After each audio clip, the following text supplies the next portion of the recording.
How's it going? I'm weekend meteorologist and digital meteorologist Joseph Dames. Today we're going to talk about windstorms, or the lack of windstorms that we've had from the fall and through the winter, and you may have noticed that this year. We'll take you through some slides, and by the way, you can get all this information in the article as well. Here's some of the max wind gusts that we've seen dating back to September. Notice that the strongest wind gust that we've had from fall through winter is 44 miles per hour. That's it. Once in October, and then once again February 23rd through the morning hours, which just was a few days ago. Okay, so some of the windstorm alerts that we've seen over the last decade coming out of the National Weather Service from Portland. 2020 here, look how low that is compared to some of the previous years.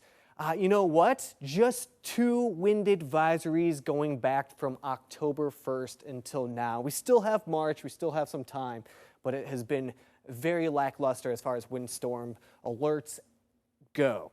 You can see in 2015 we had 10 wind advisories and 3 high wind warnings. Doesn't happen very often that we get the high wind warnings. That's going to be a wind gust to about 58 miles per hour. On average, we get just shy of about 1. That was over the last decade. And wind advisories about 7.5, and we're again only at 2 so far since October. So I believe we're going to be below average. Criteria for that? Well, you can see this in the article, but just think about wind gust about 45 miles per hour. That's the wind advisory, and the high wind warning, 58 miles per hour. Again, the strongest wind that we have seen so far is just 44 miles per hour.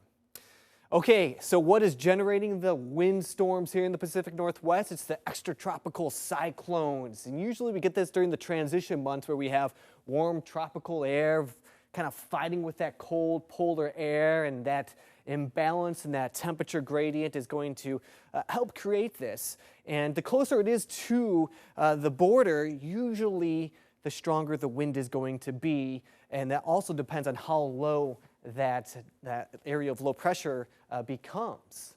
So again, you can find this in the article. We have a whole suite of information there that you can read. Finally, I want to wrap this up with the bomb cyclone. This was back in November. This could have produced some very strong wind for us here in Portland, but the tracking stayed south. And this was definitely still historic. We don't see many bomb cyclones. That's that rapid development of that area of low pressure over a short period of time. Here's some of those stats.